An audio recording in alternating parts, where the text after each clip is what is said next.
ಮಾಡೇ ತೋರ್ಸೋದು. ಜನಗಳಿಗೆ ನಾಲೆಡ್ಜ್ ಕಮ್ಮಿ ಆಗೋಯ್ತು, ವಿಡಿಯೋಗಳ ಮೇಲೆ ಓದ್ತಾವ್ರೆ ಬಿಟ್ರೆ ನಾಲೆಡ್ಜ್ ಇಂದ ಎಕ್ಸ್ಪೀರಿಯನ್ಸ್ ಇಂದ ಮಾಡ್ತಾರೆ.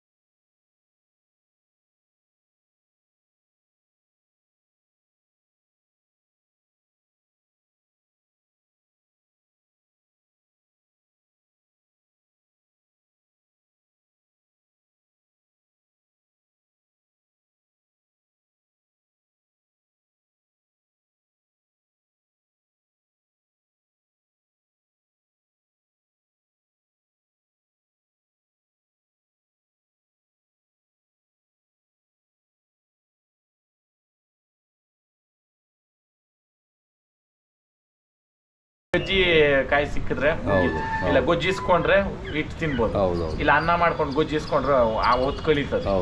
ಹಂಗೆ ತೋಟನೋ ಹೊಲನೋ ಅಂತಂದಾಗ ಒಂದು ಮರ ಇರ್ಬೇಕಂತ. ಏನು ಉದ್ದೇಶ ಅಂತಂದ್ರೆ ಬಿಸ್ಲಾಗ ದಣದೋದವಾಗ ಆ ಮರದ ಕೆಳಗೆ ಹೋಗಿ ವಿಶ್ರಾಂತಿ ಪಡಿಬೋದು. ಮನೆ ಅಂತ ಅಂದಾಗ ಒಂದು ಮುದುಕರೋ ಮೋಟ್ರೋ ಇರ್ಬೇಕು, ಅಂದ್ರೆ ಅಳಬ್ರು ತಾತ ಆಗ್ಲಿ ಅಜ್ಜಿ ಆಗ್ಲಿ. ಉದ್ದೇಶ ಏನಂತಂದ್ರೆ ಮನೆ ನೀಕ್ ಈಚ್ ಮಕ್ಳು ಹೋದ್ರೆ ಒಂದ್ ಮಾತು ಕೇಳ್ತಾರೆ, ಮನೆ ಒಳಗೆ ಯಾರನ್ನ ಬಂದ್ರೆ ಯಾರಪ್ಪ ಅಂತ ಕೇಳ್ತಾರೆ. ಅದಕ್ಕೆ ಒಂದು ಅದ್ಭುತ ಅಂತ ಇರೋದು ಹಿರೀಕರಿಂದ. ಆ ಕಾರಣಕ್ಕೆ ಇವೆಲ್ಲನೂ ತತ್ವಗಳು ನಮ್ ಹಿರೀಕರು ನಮ್ಗೆ ಹಾಕೊಟ್ಟಿರೋ ಚೌಕಟ್ಟಾಗಿ ಬಂದಿರೋದು. ಅದನ್ನೇ ಪಾಲನೆ ಮಾಡ್ಬೇಕು, ಅದನ್ನೇ ನಾವು ಬೆಳೆಸ್ಕೊಂಡು ಹೋಗ್ಬೇಕು. ಹಿರೀಕರ ಆಸ್ತಿ ಅನುಭವಿಸಕ್ ಮಾತ್ರ ನಾವು ಹಕ್ದಾರರಾಗಿದ್ದೀರಿ ಬಿಟ್ರೆ ಹಿರೀಕರು ಮಾಡಿರ್ತಕ್ಕಂಥದ್ದನ್ನೆಲ್ಲ ಇವಾಗ ಒಂದೇ ಮಾತಲ್ಲಿ ಕುತ್ಕೊಂಡಿದ್ದ ಜಾಗದಾಗ ಹೇಳ್ಬಿಡ್ತಾರೆ, ಅದ್ಯಾವ್ದೋ ಹಳೆ ಕಾಲ ಬಿಟ್ಟಾಕು ಅಂತ. ಅವಾಗ ಹಳೆ ಕಾಲದ ಜಮೀನ್ ಆಗ್ತಾನೆ ಇದೆಯಾ, ಹೊಸದಾಗ ನೀನ್ ಹುಟ್ಟದಾಗ ಸಂಪಾದನೆ ಮಾಡ್ಕೊಂಡ್ ಬಂದಿದ್ಯಾ ಅಂದ್ರೆ ಇದ್ರನ್ನ ಉದ್ಭವ ಮಾಡ್ಸಿದ್ಯಾ? ಅರ್ಥ ಮಾಡ್ರೆ. ಅದಕ್ಕೆ ಕೆಲವೊಂದು ಅವಿವೇಕಿ ಮಾತುಗಳು ಮಾತಾಡೋರ್ಕ, ಅವಿವೇಕಿ ತನ್ನದಾಗ ವರ್ತನೆ ಮಾಡೋರ್ಕ ನಾನು ಹೇಳೋದು ಒಂದೇನೇನೆ, ಪ್ರಾಕ್ಟಿಕಲ್ ಅನ್ನೋದು ಬಹಳ ಗ್ರೇಟು. ಯಾಕಂದ್ರೆ ಪ್ರಾಕ್ಟಿಕಲ್ ಅನ್ನೋದು ನಿಜಾಂಶ ಇರ್ತದೆ ಅದರಲ್ಲಿ. ಈ ಡೂಪ್ಲಿಕೇಟ್ ಅನ್ನೋದು ಬಹಳ ರುಚಿ ಕೊಡ್ತದೆ, ಬಹಳ ಸೆನ್ಸಿಟಿವ್ ಇರ್ತದೆ, ಬಹಳ ಥ್ರಿಲ್ಲಿಂಗ್ ಇರ್ತದೆ. ಕರೆಕ್ಟ್ ಅಣ್ಣ? ಬಟ್ ಒರಿಜಿನಲ್ ಬರೋದು ಪ್ರಾಕ್ಟಿಕಲ್ ಅಲ್ಲಿ. ಅದ್ ಏನೈತೆ ಅದನ್ನೇ. ಹಂಗೆ ಅವತ್ತು ಇವತ್ತು ಕೆಲವು ಹೊಟ್ಟೆ ನೋವುಕ ಪರ್ಕೆ ಕಡ್ಡಿ ಸುಟ್ರೆ ಹೋಗ್ಬಿಡ್ತದೆ. ಅದಕ್ಕೆ ಯಾವ ಸೈಂಟಿಸ್ಟ್ ಬಂದ್ ಏನ್ ಕೊಡಕ್ ಸಾಧ್ಯ ಅಲ್ವಾ?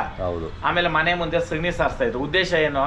ಬ್ಯಾಕ್ಟೀರಿಯಾ ಬರಬಾರ್ದು ಅಂತ. ಇವತ್ತು ಬ್ಯಾಕ್ಟೀರಿಯಾ ಬರಬಾರ್ದು ಅಂದ್ಬಿಟ್ಟು ಅದ್ ಯಾವ್ದಾವ್ದೋ ಕಾಸ್ಮೆಟಿಕ್ಸ್, ಮದ್ದುಗಳು, ಏನೇನೋ ಪೌಡ್ರುಗಳು ಇವೆಲ್ಲ. ಅರ್ಥ ಮಾಡ್ರಿ, ಅವತ್ತು ನೆಲದ ಮೇಲೆ ಮನುಷ್ಯ ಮಲ್ಕ ಇದ್ದ, ಯಾಕೆ ಬೆನ್ನು ನೋವು ಇಲ್ಲ, ಯಾಕೆ ಕಾಲು ನೋವು ಇಲ್ಲ, ಯಾವ್ದು ಇಲ್ಲ. ಒಲೆ ಊಟ ತಿಂತ ಇದ್ದ, ಯಾರ ರೋಗನೇ ಇಲ್ಲ.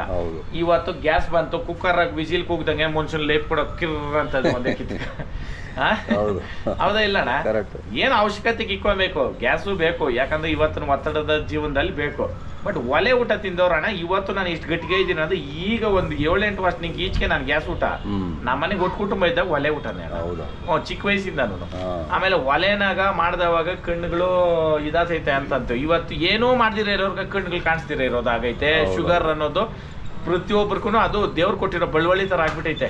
ಗಾಡ್ ಗಿಫ್ಟ್ ಅನ್ನೋ ತರ ಶುಗರ್ BP ಕಾಮನ್ ಬಿಡಪ್ಪ ಅದೆಲ್ಲ ಅನ್ನೋ ತರ. ಮಾತ್ರೆ ತಗೊಂಡೆ, ಇಲ್ಲ ಇನ್ಸುಲಿನ್ ತಗೊಂತ ಇದ್ದೀನಿ, ಹಿಂಗಾಗೋಯ್ತು ಜೀವನ. ಗಟ್ಟಿವಿ ಅಣ್ಣ. ರಾಗಿ ನಮ್ದು, ಮಿಲ್ಲೆಟ್ಸ್ ಇವಾಗ ಏನೈತೆ, ಶಾಮೆ, ಸಜ್ಜೆ, ಜೋಳ, ಇದು ನಮ್ಮವು. ನಾವ್ ಇದು ಬಿಟ್ಬಿಟ್ಟು ನಾವ್ ಯಾವ್ದಕ್ ಹೋದ್ರಿ, ಅಕ್ಕಿಗೆ ಹೋದ್ರಿ. ಅಕ್ಕಿ ಆ ಕಾಲದಲ್ಲಿ ನಾನು ಕೇಳ್ಪಟ್ಟಂಗೆ ಸಿದ್ದರಾಮಯ್ಯನವರು ಹೇಳ್ತಾರೆ ಒಂದು ಸದನದಲ್ಲಿ, ಅವ್ರಿಗೆ ಅಕ್ಕಿ ಊಟ ಇಲ್ಲ ಅಂತಂದ್ರೆ ಗೌಂಡವ್ರ ಮನೆಗೆ ಹೋಗೋರಂತೆ, ಹಬ್ಬದ ದಿನ ಮಾತ್ರ ಸಿಗ್ತಾ ಇತ್ತಂತೆ. ಇವತ್ತು ಹೆಂಗಾಗೋಗೈತೆ, ಅಕ್ಕಿ ಇಲ್ದಿರ ಹೋದ್ರೆ ಅದು ಊಟನೇ ಅಲ್ಲ, ಅದು ಪರಿಪೂರ್ಣನೇ ಆಗಲ್ಲ. ಮುದ್ದೆ ತಿಂದವನ್ ಕೂಡ ಅದ್ ಮುದ್ದೆ ಮೇಲೆ ಅಷ್ಟು ಅಕ್ಕಿ ತಿನ್ಬೇಕು, ಅಷ್ಟು ಡಿಪೆಂಡ್ ಆಗೋದ್ರಿ ನಾವು. ಅಕ್ಕಿ ಬಂದ್ಮೇಲೆ ಶುಗರ್ ಬಂತು, ಹೊಟ್ಟೆಗಳು ಬಂತು. ಅದಕ್ಕೆ ಮುಂಚೆ ನಮ್ಮ ಇಂಡಿಯನ್ ಫಿಸಿಕ್ಸ್ ನಾನು ಈ ನಡುವೆ ನೋಡ್ತಾ ಇದ್ದೀನಿ ರೀಲ್ಸ್ ಅಲ್ಲೆಲ್ಲ. ಫಾರಿನ್ ಅವರು ಸ್ಟಾರ್ಟಿಂಗ್ ನಮ್ಮ ಇಂಡಿಯಾಕ್ ಬಂದಾಗ ಭಯ ಬಿದ್ದೋದ್ರಂತೆ, ಇಂಡಿಯನ್ ಫಾರ್ಮರ್ಸ್ ಏನ್ ಇಷ್ಟು ಸ್ಟ್ರಾಂಗ್ ಅವ್ರ ಇವ್ರು ಅಂತ. ಇಮ್ಯುನಿಟಿ ಪವರ್ ಅಷ್ಟಿತ್ತಂತೆ, 100 ವರ್ಷ ಬದುಕ್ತಾ ಇದ್ರಂತೆ ಲೈಫ್ ಸ್ಪ್ಯಾನ್ ಅವಕ್ಕ. ನೀವು ಹಿಸ್ಟ್ರಿ ಎತ್ತರಿ 1970ರಿಂದ ಈಚೆಗೆ ಬದುಕಿದ ಜನ, ಅದೇ ಬ್ರಿಟಿಷ್ ಅವ್ರು ಬಂದ ಮೇಲೆ ನಾವೆಲ್ಲ 2 ತರ ಅಡಿನ ಬದುಕಿರೋದು ನಾವು. ಅವ್ರಕ ಒಂದು ಸ್ವತಂತ್ರ ಬಂತು. ಸ್ವತಂತ್ರ ಆದ್ಮೇಲೆ ಕೂಡ ನಾವು ಅವ್ರ ಅಡಿನಾಗೆ ಇದ್ದೀರಿ. ಇವಾಗ ಕೂಡ ಅವ್ರು ಬಿಟ್ಬಿಟ್ಟೋಗಿರೋ ವಿಷ ಬೀಜಗಳು ಇವತ್ತು ನಮ್ಗೆ ಅದು ರೂಢಿ ಬಂದ್ಬಿಟ್ಟೈತೆ. ಸಂಡೇ ಬಂದ್ಬಿಟ್ಟು ನಮ್ಗೆ ರಜಾ ದಿನ ಅಲ್ಲ ಅಂತಾನೆ. ಅವತ್ತು ಸೂರ್ಯನ ನಾವು ಪೂಜಿಸ್ತಾ ಇದ್ದಿದ್ದು ಇಂಡಿಯನ್ಸ್. ಅದ್ರನ್ನ ವಾಂಟೆಡ್ಲಿ ಇವರು ಸಂಡೇನ ಮಜಾ ಮಾಡಕ್ ಇಕ್ಬಿಟ್ರು. ಇವತ್ತು ಸಂಡೇ ಅಂತಂದ್ರೆ ಮಚಾ ಏನು ಸ್ಪೆಷಲ್ ಎಲ್ಲಿ ಪಾರ್ಟಿ ಅನ್ನೋ ಲೆಕ್ಕಕ್ಕೆ ತಂದಿಕ್ಕವ್ರೆ ಲೆಕ್ಕ. ನಾನು ಈ ನಡುವೆ ಹಿಸ್ಟ್ರಿ ಇದೆಲ್ಲ ನೋಡ್ತಾ ಇದ್ದೀನಿ ಅಣ್ಣ. ನೀವು ಬೇಕಾದ್ರೆ ಗಮನಿಸ್ರಿ ಈ ವಿಡಿಯೋ ಮುಖಾಂತರ. ದಯವಿಟ್ಟು ಇದ್ರ ಸುಳ್ಳೇನಾದ್ರು ತಪ್ಪೇನಾದ್ರು ಇದ್ರೆ ನೀವು ಇದು ಹೇಳ್ರಿ. ನಮ್ ಇಂಡಿಯನ್ಸ್ ಲೈಫ್ ಇದು ಸ್ಟೈಲ್ ಏನೇನೆ ಬೇರೆ ದೇಶಕ್ಕೆ ಹೋಲ್ಸಂಗೆ ಇಲ್ಲ. ಆಫ್ರಿಕನ್ಸ್ ಯಾರು ನಮ್ಮ ಅಣ್ಣ ತಮ್ಮಂದ್ರೆ ಅವರು ಕೂಡ ಒಂದು ಕಾಲದಲ್ಲಿ ನಾವೆಲ್ಲ ಒಂದೇ ಕಡೆ ಬದುಕಿದವ್ರು ಅಂತಣ್ಣ. ಇವತ್ತು ಅಲ್ಲದ ಪ್ರಾಣಿ ಇಲ್ಲೈತೆ, ಇಲ್ಲದ ಪ್ರಾಣಿ ಅಲ್ಲೈತೆ. ಅಲ್ಲದ ಪಕ್ಷಿ ಇವತ್ತು ಇಲ್ಲಿ ಬಂದು ಮೊಟ್ಟೆ ಇಟ್ಟು ಮರಿ ಮಾಡಿ ಅಲ್ಲಿ ಕರ್ಕೊಂಡು ಹೋಗ್ತದ. ಅವೆಲ್ಲ ತಿಳ್ಕೊಂಡ್ರೆ ಎಷ್ಟು ಮನ್ಸ್ಕ ಎಷ್ಟು ಇದು ಅನ್ಸ್ತೈತಣ್ಣ. ನಾವು ಇಲ್ಲಿ ಇನ್ನ ಜಾತಿಗಳ ಮೇಲೆ ಹೊಡೆದಾಡ್ಕೊಂಡು ಇನ್ನ ರಾಜಕೀಯವಾಗಿ ಹೊಡೆದಾಡ್ಕೊಂಡು ಇನ್ನ ಹಂಗೆ ಇದ್ದೀರಿ. ಬಿಡ್ಬೇಕು ಇವ್ ಎರಡು ಮನುಷ್ಯನು ಜಾತಿ ರಾಜಕೀಯ ಎರಡು ಬಿಟ್ರೆ ಉತ್ತಮರು. ಒಳ್ಳೆ ನಾಯಕನ್ಗೆ ಹಾಕ್ರಿ ಓಟು. ನಾಯಕತ್ವ ಗುಣ ಇರೋವನ್ನ ನಾಯಕನ್ ಮಾಡ್ರಿ. ಕರೆಕ್ಟ್ ಅಣ್ಣ? ಇಲ್ಲಿ ಹಂಗಿಲ್ಲ ಜಾತಿಗಳ ಮೇಲೆ. ದಯವಿಟ್ಟು ಈ ವಿಡಿಯೋ ಮುಖಾಂತರ ನಾ ಕೇಳ್ಕೊಳೋದು ಒಂದೇ, ಸುದೃಢವಾದ ದೇಶ ಕಟ್ಟಬೇಕಂದ್ರೆ ಯೂತ್ಸ್ ನೀವು ಮುಂದೆ ಬರಬೇಕು. ನೀವಿಕ್ಕೋ ಅಜ್ಜೆ ಒಳ್ಳೇದಾಗಿದ್ರೆ ಆಟೋಮೆಟಿಕಲಿ ನಾವು ಇರೋ ಸರೌಂಡಿಂಗ್ ಎಲ್ಲ ಒಳ್ಳೇದಾಗೇ ಆಗ್ತದೆ. ಕರೆಕ್ಟ್ ಅಣ್ಣ? ಶ್ರಮ ನಮ್ದಾಗಿರ್ಬೇಕು, ಫಲಾನುಫಲ ಭಗವಂತ ಬಿಡ್ಬೇಕು. ಇವಾಗ ಹಂಗಲ್ಲ, ದೇವ್ರ ಪಟ್ಟ ಇಕ್ಕೊಂಡ್ಬಿಟ್ಟು ದೇವ್ರೇ ನಂಗೆ ಅದು ಕೊಡು ಇದು ಕೊಡು ಅನ್ನೋ ಜನ ಆಗೋದ್ರು. ಆಮೇಲೆ ದೇವ್ರ ನಿಂಕೊಂಡು ಬಿಸ್ನೆಸ್ ಸ್ಟಾರ್ಟ್ ಆಗೋಗೈತೆ. ಹೌದಾ ಇಲ್ಲ ಅಣ್ಣ?